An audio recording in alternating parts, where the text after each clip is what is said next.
makabayan, dilawan, administrasyon. Kampi-kampi na sila lahat para gibain lang ang Duterte. Claro. Maliwanag sa lahat yan. At marami tayong natutunan kay Kuya Eric Celis kung paano nabuo yan at bakit kailangan nilang gibain ang Duterte. Dahil bakit? Nung panahon ni Digong, halos mabura na sila eh. Makabayan, liberal, CPP, NPA. Ocho derecho. So, ayaw nilang makabalik kahit sinong Duterte. Correct. Kaya ang ginagawa ng liberal, makipag-alyansa muna ako sa Marcos. Ito naman tangang Marcos, ang nagpatalsik sa tatay niya, liberal eh. Ang ayaw magpalitik sa tatay niya, liberal. So nakipagkampiyan siya. Bakit? Their only vehicle para makarating ng 2028, yung liberal, is through Marcos. Ngayon, Marcelo, ang tagal na. Ang tagal ng may Marcelo. Ito ang nakakatakot. Kaya ako nagpapasalamat kay Kong Jing. Kasi ito talaga yung time kay Atty. Manny Luna, kay Kuya Eric Celis, sa lahat dito. Bakit? Ito yung time eh. Ngayon lang, kaninang umaga, dumaan ako sa Senate. Dinismantle nila lahat, pinatanggal lahat, naglagay ng barikada. Isang buwan na tayo roon. Isang buwan na. Ngayon pa nila papatanggal kasi may utos sa taas. Martial na tayo. Hindi man nila dinideclare, martial na tayo ngayon. Ngayon, kung lalabanan natin yan na hindi tayo manawagan sa Vice President, unconstitutional yun. Extra-constitutional yun. Ayaw natin mangyari yun. Kaya, BP Sara, babalik na naman tayo ron. Para mapigilan na itong patuloy na martial. Umaga po, maraming salamat kay Eric Celis na matagal nang naninindigan kasama natin sa pagkilos for so many months or even already in the last 2 years naninindigan at hinihikayat natin na magkaroon ng reforma pero palala ng palala ang ating gobyerno at nagkabistuhan na nilustay ang pera ng mga mamamayan, trilyon-trilyon. So, pero sa aming pagkilos, iba-iba ang aksyon. Nandito, katabi ko si Kuyang Ray Valeros, representing the UPI, si Lamani, they represent, halos lahat dito, and so many others who are not here, they represent the sentiments of the Filipino people. Correct. Especially those who are angry, those who are restless, those who are so disappointed with the government. Pero all our expressions, all our lahat natin pagkikilos ay sporadic. Isa dito, isa doon, isa dito, isa doon. Wala pong unifying force. Minsan nagkaka-conflict in the ideas kasi wala pong nag-unite. Kaya dumating kami, nagkasundo kami sa isang panawagan na hinikayat namin ang ating Vice Presidente Sara Duterte na lumabas na siya maninindigan bilang isang leader ng maraming taong bayan na nandyan lang sa kanilang mamamahay, nandyan lang sa kanilang trabaho, pero sa kanilang puso at diwa, sila ay galit na sa nangyayari, sa kahirapan nila, at saka sa mga iba pang harassment, persecution, weaponization of this government against them, just merely to express their grievance against the government.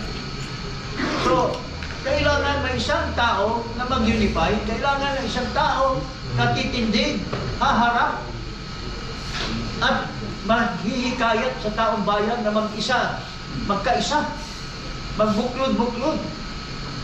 Hindi natin ma-achieve sa mga hanay na humihingi ng reforma sa gobyerno o humihingi ng pagbitiw sa gobyerno kung walang nag-unify or walang isang tao na naghihikayat sa bawat isang naniniwala na wala nang pag-asa ang ating bayan. We are already a failed state as of now kung walang tatayo na leader. We have been facing so many things in the past. We have the People Power 1, we have the People Power 2. Parating may leader na tumatayo at naghihikayat para ang sambayanan na naniniwala na wala nang silbi ang gobyerno ay magkaisa. Ngayon, kalat-kalat, pero ang dami-dami na kalat-kalat na mga parallel organizations, mga grupo, na isang diwa lang, isang puso lang, na galit na sila sa kalagayan nila, lalo na itong nalaman itong sobra-sobra na pagnanakaw, pinamunuhan mismo ng gobyerno. Na dapat sana, itong gobyerno na ito, gagamitin yung pera na yan para sa kabutihan, para sa magandang kinabukasan ng mga Pilipino. Lalo na po yung mga mahirap. Pero sino nakikinabang ngayon? Yung mga cronies, yung mga oligarchs. Habang yung mayaman, kontrolado nila lahat ng mga negosyo, pero ang sambayanan ay paurong ng paurong sa kahirapan. So, nangangailangan tayo ng isa. Ang isa lang ang tumatayo na tao na legitimate, inalal ng 32 million. Kaya, Madam Vice President, kami lahat dito ay humihikayat sa iyo. Lumabas na po kayo. Ha?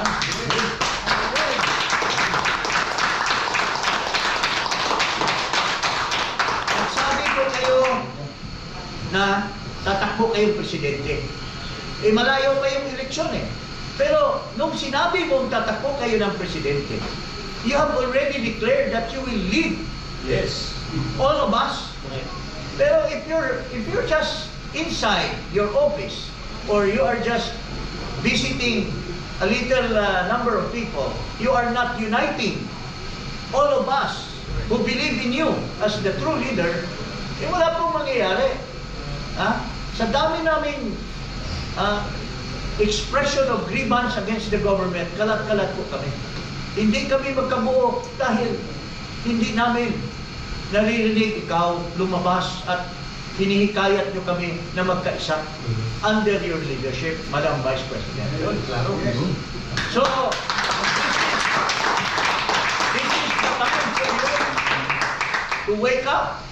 Huwag mo na pong ulitin, Madam Vice President, yung pag-asa namin sa iyo noong 2021 na ikaw na ang tiningnan ng taong bayan sa survey. You are the real president. Yes.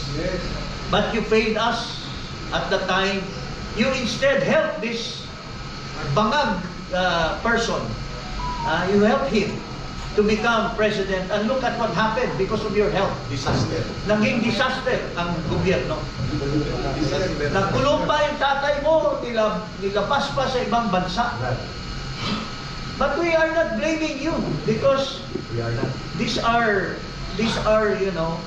decisions to have to be made. But if you fail in one, you should not fail in the second, ma'am. Kami po lahat, Madam Vice President, nandito po, tumitingala sa iyo to lead us now. Or we will never have peace, we will never have reform. All the thieves in government will prosper. As, they are being covered up by themselves. Especially grabbing power in the Senate. Ito mismong Marcos na ito, alam niya na labag sa konstitusyon, violation sa konstitusyon, pero kinantihan pa niya or sinuportahan pa niya itong mali na tinatawag nilang majority na hindi naman nakaalpas sa real majority, which is 13. So, I'll give the chance to the others po na manawagan din po sa inyo, Madam Vice President. Please lead us. Please be our true leader, and you should come out in the open and ask everyone to join you to denounce this failure of government of this Marcos administration. Yun lang po, mga kababayan. Maraming salamat kay Congressman at ng Team Political Advisor Chief Paras. Malinaw ang panawagan ko. Sara must lead the Filipino people to redeem the country before it's too late, that we will all be destroyed by this morally bankrupt, plundering, and corrupt government of Marcos Jr. Bibigyan po natin ng karagdagang panawagan ang aking mga kasama doon sa panawagan na Sara must come out to lead the people and lead the redemption of the country. Lead the redemption of our beloved Philippines. Kasama po natin si Attorney Manny Luna, and then the rest of the leaders mamaya magbibigay din po ng solidarity call of message reaction sa panawagan ni Attorney Jing. Attorney Manny Luna. Magandang umaga sa ating mga kaibigan sa media, mga vloggers, at sa sambayanang Pilipino. Ito po si dating PACC Commissioner at dating TESDA Consultant, Attorney Manuelito Luna. Nakita niyo po ang nangyayari ngayon sa ating bansa, at kami ay nagkakaisa sa aming panawagan ng ating mahal na Vice Presidente, Attorney Sara Z. Duterte, should lead us, should unite us, come out in the open and tell us what to do, guide us, so that we can fix this government which has already gone astray. Kami po sa Save Sara Movement ay labis na ang aming puot dahil sa ginawa ng House of Representatives na pag-file ng isang bogus articles of impeachment laban sa ating Vice Presidente, na naniniwala kami ay biktima ng harassment at political machinations dahil takot sila na siya ay magiging presidente at makukulong sila. Now, I would like to call the attention of the Senate. Itong grupo ni Senator Gatchalian. There is a possible violation of Article 177 of the Revised Penal Code dahil ang kanyang pag-angkin sa posisyon first as Senate President pro tempore violates Article 177 of the Revised Penal Code. Bakit? Because that position belongs to Senator Loren Legarda, the Senate President pro tempore. Therefore, he is in violation of the provision because he is claiming an authority that does not belong to him. He is usurping that authority of Senator Loren Legarda. On second point, he is in violation of Article 177 of the Revised Penal Code for exercising the functions of Senate President Alan Peter Cayetano, the Senate President. So dalawang beses niya binayolate ang Articles 177 of the Revised Penal Code. Inangkin niya ang posisyon ni Senator Legarda at ginagampanan niya ang functions ni Senate President Alan Peter Cayetano. Another, there may be disorderly conduct on his part. Why? Because he knows that he is in violation of the law and yet he persists in his violation. Continuous. Yun po ang aking point dyan. That's why, as a citizen, we might file the necessary charges against Senator Gatchalian for this. Wala akong pakialam kay Senator Erwin Tulfo. He is a nobody. Bago lang siya. No? Let the others do something about him. But ito kay Senator Gatchalian, we will take proper action against this fellow. Very good. Maraming salamat. Okay, VP pala, para malinaw. Yes. Let she lead the country and redeem our people. I would like to involve the Save Sara Movement NCR and Save Sara Movement Cebu and Save Sara Movement Bohol, together with Attorney Salvador Diputado, Attorney Manuelito Luna, and the rest. We are calling on our Honorable Vice President Sara C. Duterte to lead us, to instruct us, to guide us, to come out in the open Enjoying the people. and fix our country. Masyado na po, Madam Vice President, sinisira ng gobyernong ito ang ating pamahalaan. Very good. Maraming salamat, Atty. Mariluna. Malinaw ang panawagan at ito po'y tuloy-tuloy na at ito na ang aming, sabi ko kanina, obligasyon.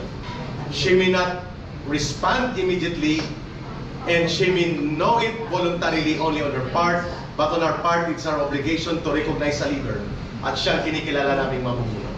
Let's call on retired General Warlito Daos for his brief solidarity call and then to be followed by Brother Retired Captain Ray Valeros and Brother Ennis. Go ahead, General Daos.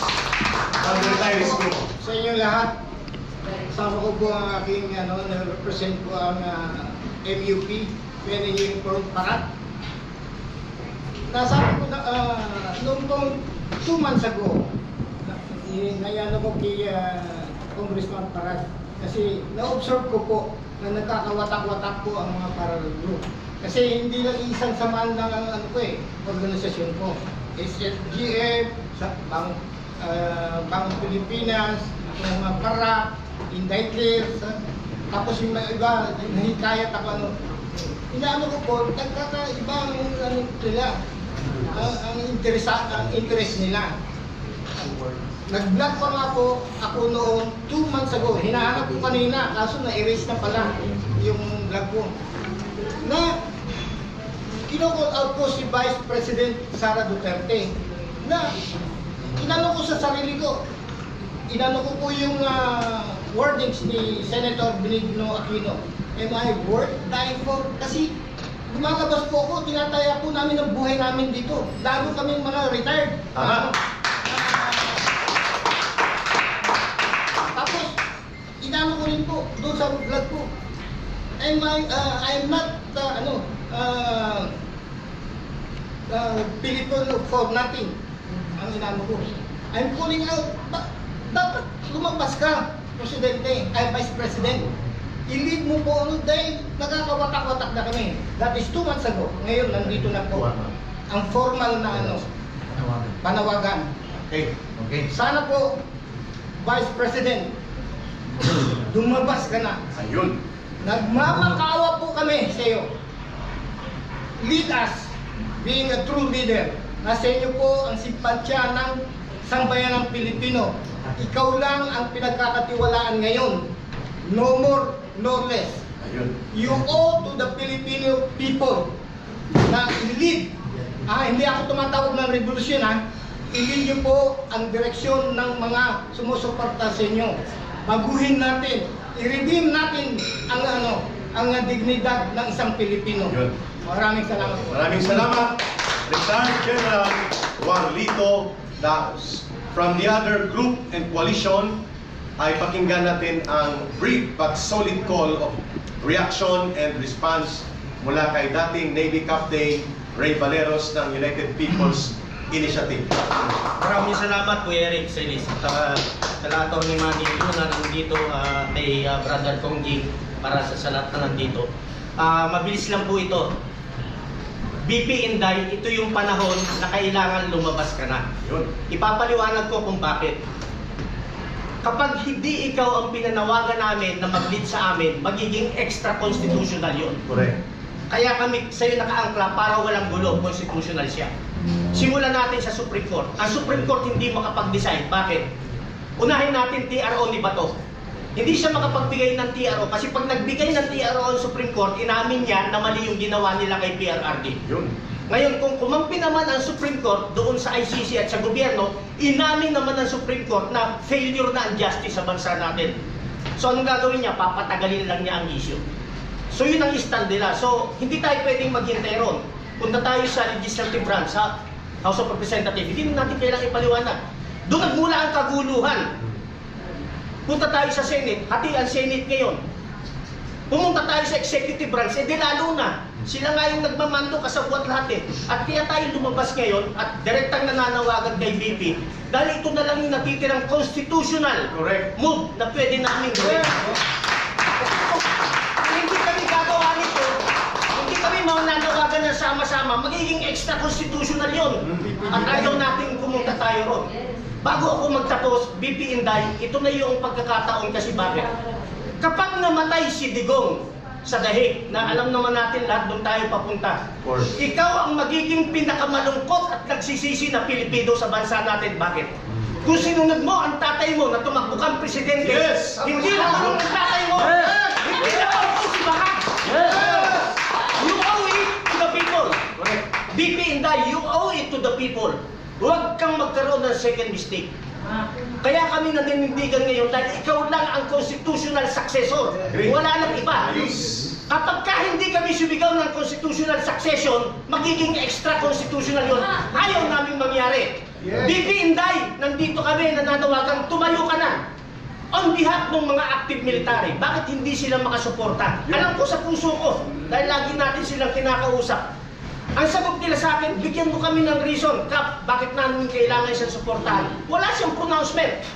Ang gustong marinig ng mga active military ang ito. Yes.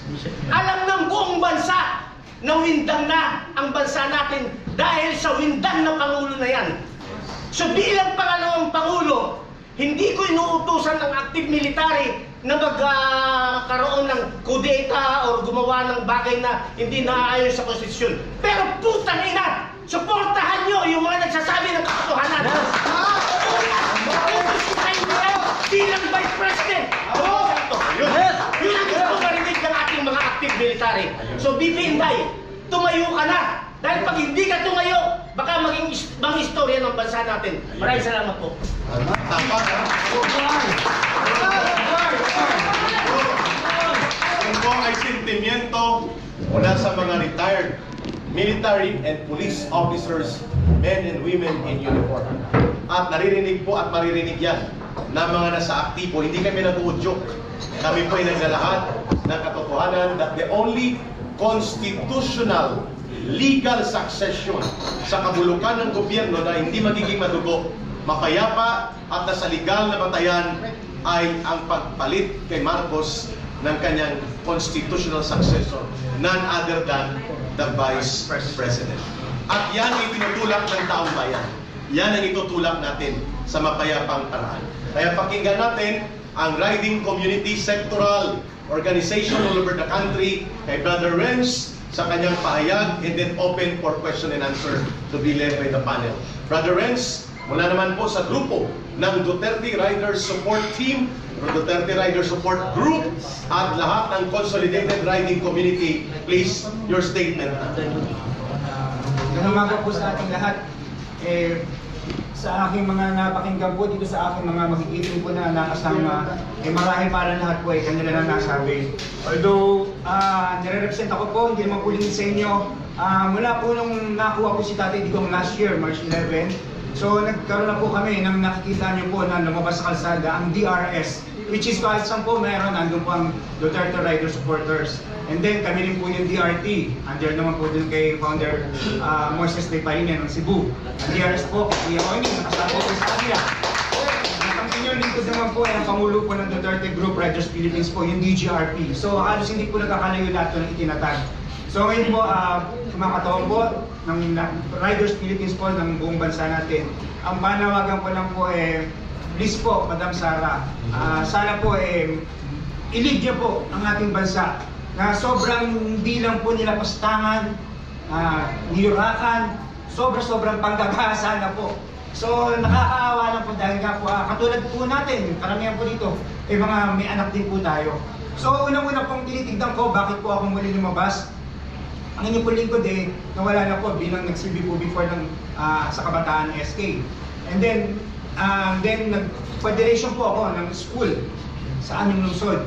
Tapos ngayon po, kaya ako lumalabas dahil nga po nakikita ko po, kung mapapansin niyo po, ang ating mainstream media po parang lagi ang balita na lang po puro kay sa BP Sara, lahat po, parang kung titignan niyo po, everyday kayo po ang mga vloggers, di ho ba? Wala na ho dun yung merong ginahasa, pinatay, hinold up ng adik, riding in tandem. Ako po mismo, relative ko, ilang beses di ho ba, inablot na lang. Laging wala na po yung gano'n, kinuhaan ng motor. So kailangan po natin ng peace and order. Kaya po naaalala ko po lagi nung si Tatay Digong, kaya kailangan po natin talaga na may magbunubos sa atin legitimate, which is si BP Inday Sara. Yun lamang po. Yun. May I request everybody to please stand up. Congressman Jing, Brother Renz, ito po yung final call namin before the question and answer. Kami po ay nananawagan na ang pinagmumulan ng kaguluhan ito ay si Marcos Jr. Siya po ang pasimuno ng sabotahe at kaguluhan sa Senado. Siya din po ang itinuturong mastermind of all evidence and all witnesses. Siya po ang nagpasimuno ng tinatawag na monumental restoration of graft and corruption in the country. At ngayon, lukmok ang buong bansa. Ikahos po at naghihirap ang milyong-milyong mga Pilipino. There is no solution clearly but for Marcos to step down. At kung hindi po siya magre-resign, hindi rin po kami titigil sa mapayapang pagkilos na ito. And there is only one way to move forward but to call on the Vice President to offer herself to lead the country and the people in a peaceful way, in a peaceful manner, in a peaceful action that will unify all initiatives, calling for Marcos to step down and protect the institutions of democracy. Kaya po kami Eric, nananawagan. let me Yes, Congressman. say this as a parting word. Tayo po lahat nagsakripisyo because we are not after kung sinong papalit, but we are after na matigilan na itong panggagahasa ng gobyerno ni Marcos. Kaya tayo, we have risked our lives, we have said words that may be taken by the government sa kanilang lawfare, yung oppression. Kaya once more nakikiusap po ako. I appeal to you, Madam Vice President, Yes. na if marami po na sektor ng mga Pilipino na nagsakripisyo, risking their lives, you have said you're going to become president. Why don't you sacrifice yourselves also together with us? Yes, yes. Join the ranks of the people. Yes. And join us, and you should be the leader. Pag tumayo po kayo dyan, manawagan kayo, nandiyan po kami lahat. Yes. Yes. Tama. We will support you. Tama. Yes. To our blood and death, we will support you, Madam Vice President. Klaro. Yun lang po. Okay. Mga kababayan, open for question and answer. And pagkatapos po ng maiksing question and answer, ay magkakaroon tayo ng simple ngunit makabuluhang barbecue. Sige, shoot the question and you can address it to anybody from us, especially sa aming lead convener of this conference, dating Congressman Jing Paras, Attorney Maniluna and Garrett. Well, first question po, mga kababayan mula sa ating mga independent political commentators and bloggers. Pambansang loyal, shoot the first question. Mamaya lang. Okay. Sige, mayroon bang gusto magtanong? Sa brother sa malikod sa media. Anybody who would like to ask a common question? Okay, sige. Fire. Dabawinyo, come here. Please ask the question, brother Dabawinyo. Para masimulan po natin ang ball rolling. Sige, brother Capiel, take it. Ano po ang maaaring magiging pangalan ng grupo ninyo, Eric? Jing, ikaw muna magpaliwanag. Wala pong pangalan eh. Ang pangalan namin ay isang concerned Filipino. Siya isang concerned Filipino. Siya isang concerned Filipino. Wala pong hindi po importante yung pangalan. Ang importante yung message namin sa ating mahal na Vice Presidente. Yun. So, Na lumabas na siya in the open, call on the people to unite with her and denounce this government. So wala po itong political color, sir. Walang political color. It's for the people. It's for the country. Okay. Yes. Maliban po kay BP Sara, sino pa po ang maaari nyo panawagan, sir, para sa mga Na mag-lead. isinusulong po ninyo para mag-lead? Well, unang-una, kung lalabas si BP Sara tiyak, hihikayat din namin yung mga senador Yes. na naniniwala sa kanya. We are calling on Yung the mga Senate. congressman na naniniwala sa kanya. Tama. And even men in uniform na naniniwala sa kanya. Na maninindigan para sa taong bayan. Open ko. And we believe, sa binanggit ni dating Congressman Jake Paras, once the Vice President will join openly and actively in the initiatives of the people, mabubuo po ang pinakamalakas na democratic opposition sa bansa nito. Yes. Yan ang aming in-expect at sigurado kami magaganap yon. Hindi pa mangyayari na si Marcos ay makakaramdam ng pagkatakot sa pagdagsa ng daluyong ng protesta ng taong bayan until there will be a strong leader Unified na mag-unify ng puwersang ito. At yan ang aming panawagan na magiging role ni Vice President Sara Duterte. I would like to add to the statement of Congressman Jim. Kami ay bilang Pilipino ay concerned sa nangyayari sa ating bansa. And I would like to invoke yung karapatan namin under Article 2, Section 1. Sovereignty resides in the people and all government authority emanates from them. Sinisira nila ang gobyerno, grabe ang korupsyon, pinagtatakpan ang mga maleta gang. Ano ito? This is a threat to our democracy. And being the highest authority within the state, the body politic, the Filipino people has the moral and legal obligation to defend our democracy. This is perfectly legal and constitutional.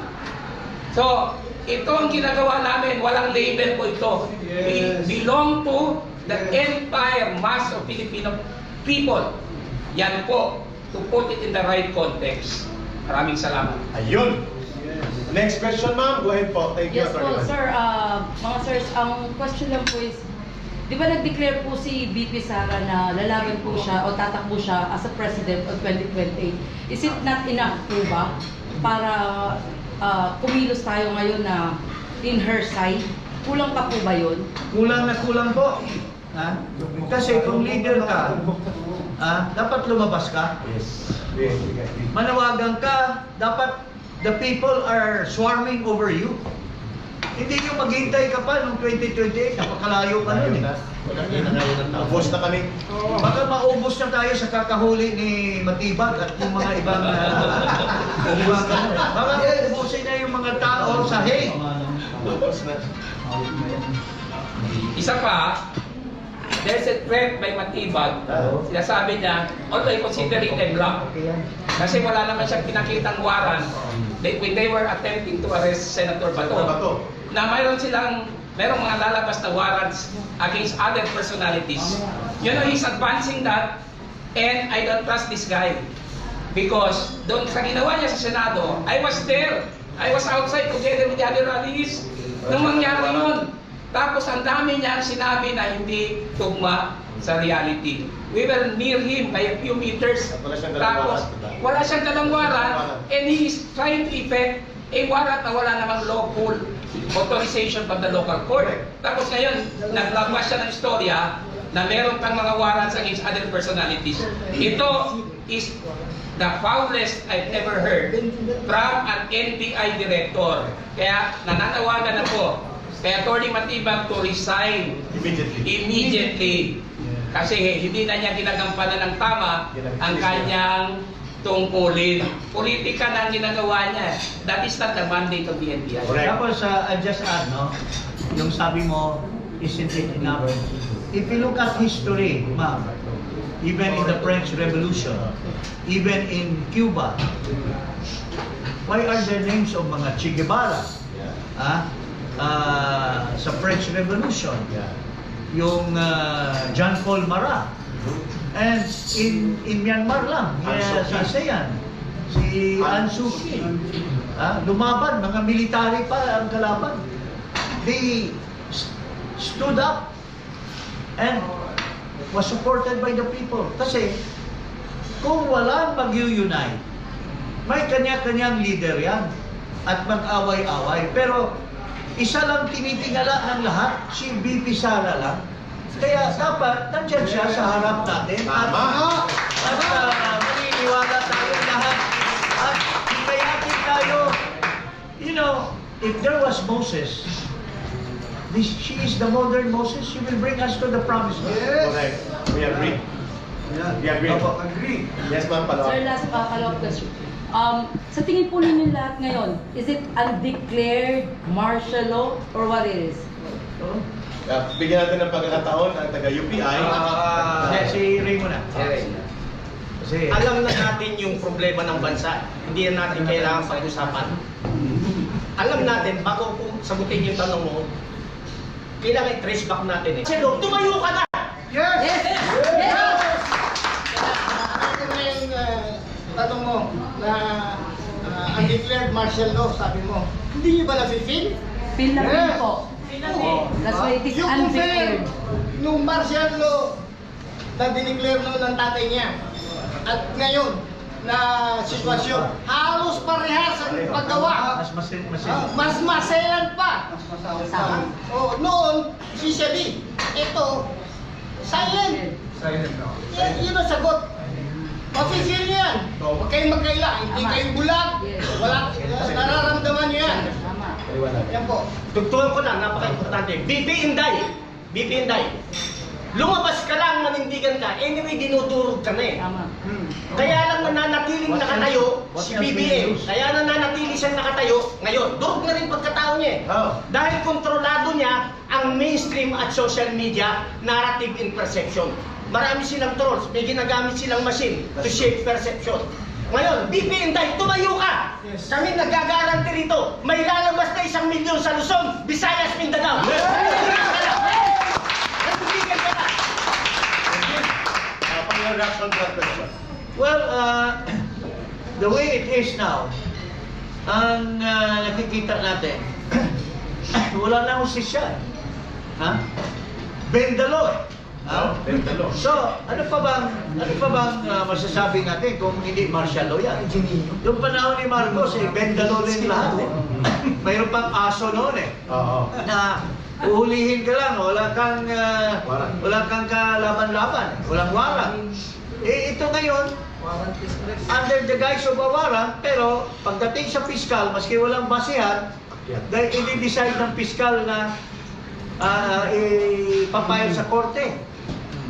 Ito, mayroon tayong, sinabi mismo ni Bangag, ni Marcos, na walang foreign entity will interfere.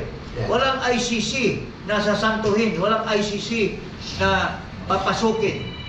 Pero ano nangyari ngayon? Ganun pa rin. Siya mismo ang nagpapasok, siya mismo ang nagbigay ng konteksto, nagbigay ng karapatan ng ICC na manghuli dito. Sinasabihan daw niya si Matibag na sinasabihan niya ang gobyerno na wag kayong there is no order from me to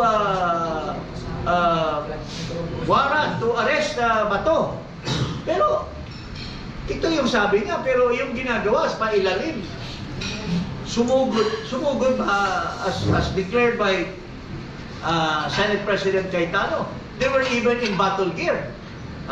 Giniba nila yung likod ng yung pagitan ng GSIS at actually kaya napilitan nagpaputok si Aplaska because they were already inside Senate premises. So lahat ito puro kasinungalingan, and that is what Marcos Sr. did in the past. It's all lies. Yung mga henchmen ni General Ver, yung lahat ng mga even yung kay Enrile na false ambush. Lahat yun ingredient ng isang martial law. Kasi walang katotohanan eh. They have to pretend na mayroong katotohanan pero it's all pailalim lahat. So wala tayong laban dyan kung ganyan ang gobyerno natin. Okay.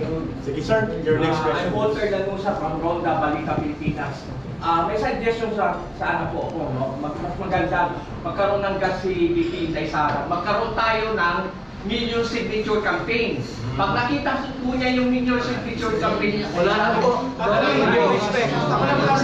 Kami nasa front line, hindi ka naman siguro nagkasama eh. Tapos naman namin lahat yan. Tapos na tayo magpunta. Buong taong bayan, hindi na kailangan eh. Alam na ni VP Sara lahat yan. Tapos na po. And it will take time before we know it, nilamon na Baka nakulong na tayo lahat. Inopos na niya. Ang sinabi ni Terence, we tried it, pero walang nangyari. At nakita naman po natin, the situation calls for an immediate action. Nasa Supreme Court po. Sa Supreme Court alone, Bring him in-ignore to- lang ng Supreme Court. In-ignore lang, di ba? So, next question po. Do you have any next one? Yeah, Brother Marvin. Eric, nasubukan niyo na po bang kausapin si VP Inday Sara private? Privately, Yes. that remains to be confidential. I am not at liberty to discuss if there are initiatives regarding that. Kasi hindi namin siya gustong ilagay sa spotlight.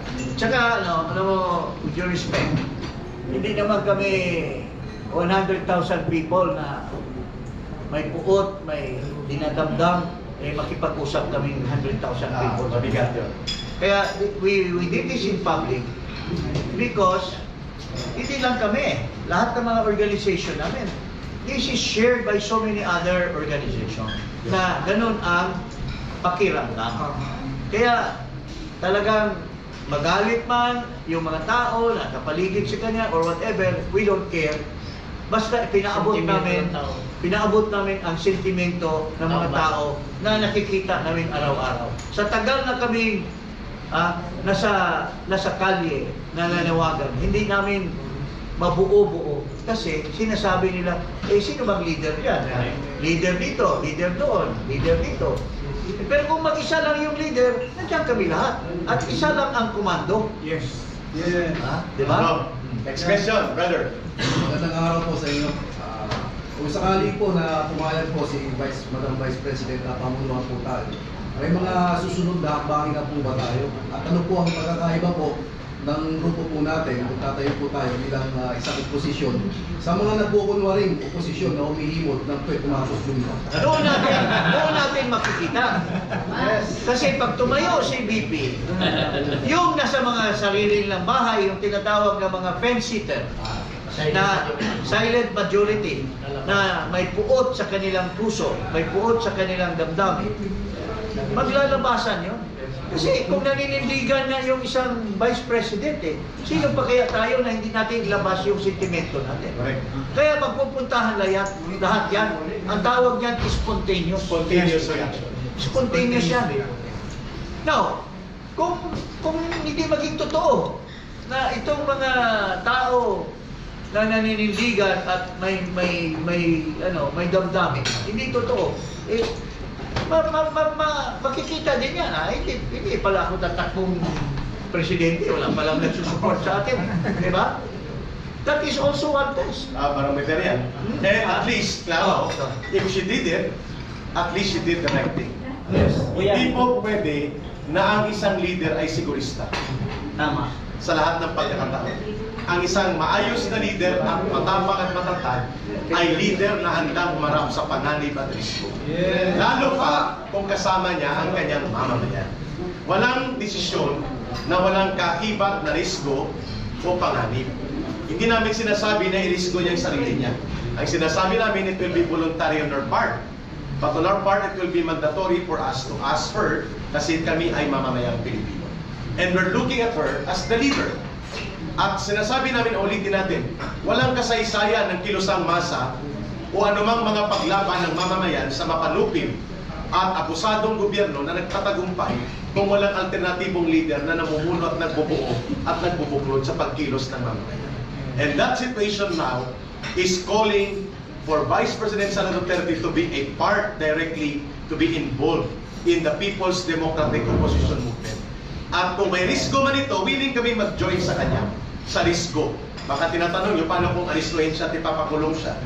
Di, Pagkulong tayo lahat. lahat tayo sasama sa kanya. Di ba? Wala pa pong pera. 6 ang kasong kinakaharap ko. Linggo-linggo may hearing ko ako, mga kababayan. I could have decided to escape.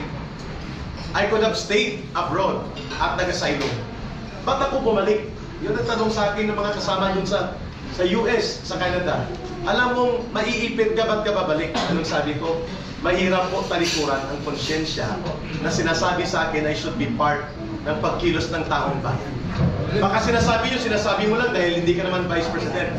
The more that the Vice President should be standing tall for the people in the country because she has the mandate and sovereign will granted by the people sa kanya. O, naka niya yung bumoto. Kami nga wala eh.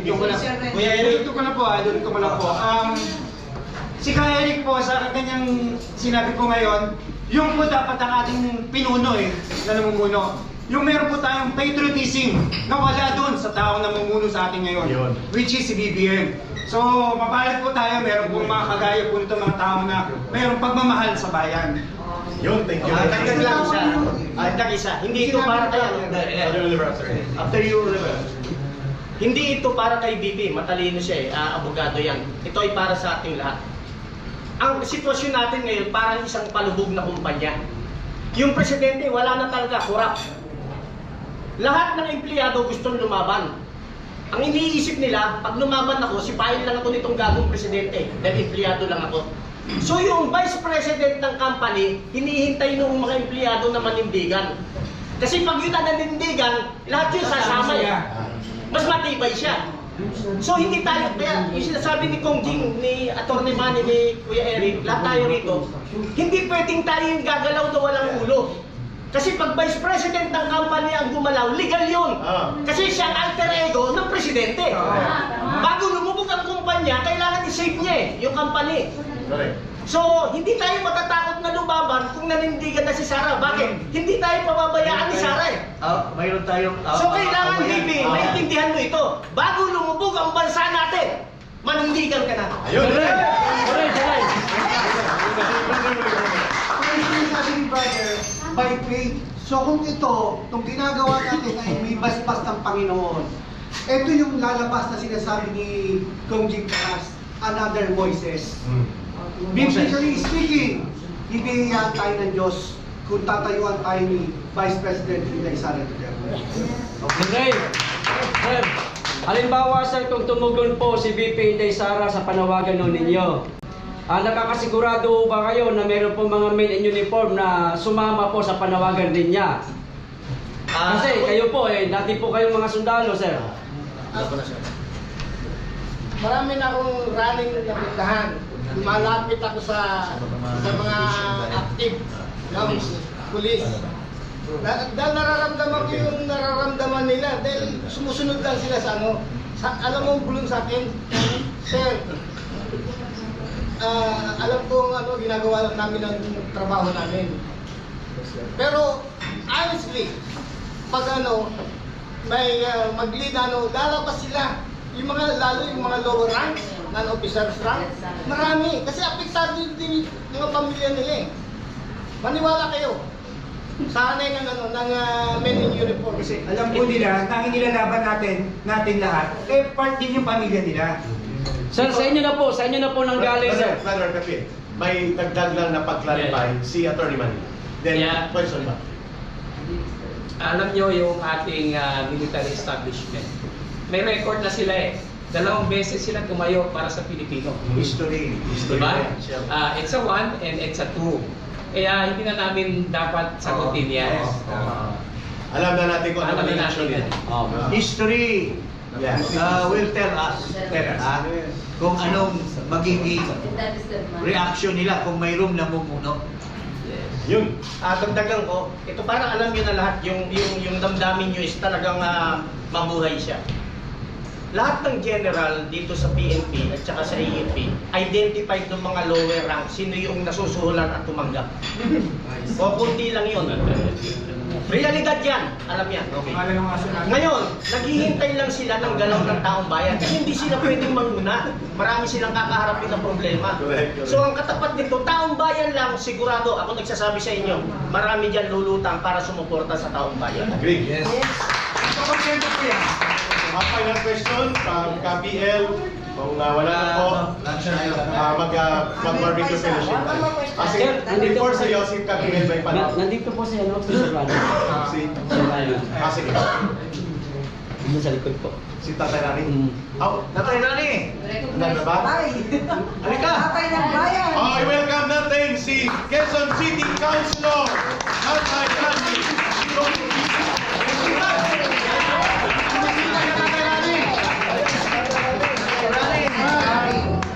Pakinggan po natin. Peace and order. Sobrang masipag. Pakinggan po natin si Tatay Rani. We called him last night pero alam namin busy siya kasi nag-negotiate na manatili ang ating kampuhan pero talagang pinagbuwag. But today, he came over and he's going to declare na ang kanyang saloobin at saloobin ng kanyang mga nasasakupan sa Quezon City at pinamumuno ang malawak na alyansa. Pakinggan natin sa panawagang the legitimate leader to unite the people for the redemption of the country is none other than Vice President Sara Duterte. Go ahead po natin. Yes, nakakalungkot, pero nakakapagod din, pero matatalo lang eh. Matatalo lang ang pinaglalaban pagka nararamdaman natin ang mga sitwasyon ngayon. Talaga namang lahat ng paraan, lahat ginagawa ng gobyernong ito. Parang mafia na ang gobyerno natin. Yes. Lahat ginagawa para lang i-suppress ang lahat ng hinanaing ng tao. Ginagamit ang lahat ng ahensya ng gobyerno para pagtakpan ang mga pagnanakaw at ang pangwawalang hiya nila sa taong bayan. Ang taong bayan, pagod na, naghahanap ng isang tamang leader. Sabi nga nila, tay, paano naman kami? Nakikipaglaban kami, pero yung ipinaglalaban namin, mukhang ayaw naman kaming tindigan. Yes. Kaya at least, ito ho, pagkakataong ito, itong pananawagan po ng mga kasamahan ko na nagmamalasakit sa bayang ito, ang pagmamalasakit po sa bayang ito ay kailangan po taong bayan at yung tinatawag nating alternative leader. Kami po mga ordinaryong tao, tinataya po rin namin kung ano meron kami. Pamilya namin, tinataya po namin dito. Isinasaalang-alang namin ang pangamba sa aming mga kapakanan sa bawat isa rito. Alang-alang lang na lumaya ang bayan. Pero mas tatatag ang labang ito kung may tatayong isang leader sa amin. Agree. Leader na naaayon sa konstitusyon. Leader na acceptable sa taong bayan. Kaya po sana Madam Inday Sara, alang-alang po sa bayang ito, alang-alang po sa mga kababayan nating hirap na. Sana po tuwindig na po tayo, magkaisa po tayo, at lumantad po tayo, hindi po labanan ang gobyerno, kung hindi labanan ang nagpapahirap sa taong bayan. Correct. Kami po ay pro-government kami dahil ang gobyerno po ay binubuo ng tao. Yes.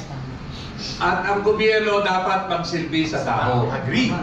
Hindi po dapat pagsilbihan ng tao at ng taong gobyerno ang mga tiwaling namumuno. Sa namumuno lang po kami tumatayo at sumisigaw na tama na, sobra na. Hindi ho sa gobyerno. Dahil alam po namin na buo ang gobyernong ito dahil sa tao. At sana, yun lang po, isasama ho namin sa aming panalangin lagi I think this is the right time na palayain na ang taong bayan. Ayun. Yun!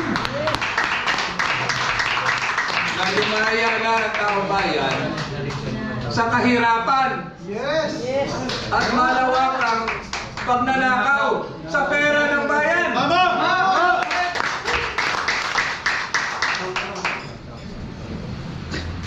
Sana po ito ay makarating sa iyo, Madam Vice President. Kami po, ordinaryong mamamayan, may pamilya rin, may mga kamag-anak na apektado na sa malawakang nakawan ng administrasyong ito. Hindi kasalanan ng gobyerno ang sitwasyon natin dito, ang paglugmok natin dito, kundi kasalanan ng administrasyon ni Bongbong Marcos. Yes! Maraming salamat po at magandang umaga po sa inyo. Tatay Rani, please, everybody stand up. We will close it with a prayer. A final question. Last na talaga. Kasi may hahabulin natin yung schedule natin at pabibigyan natin.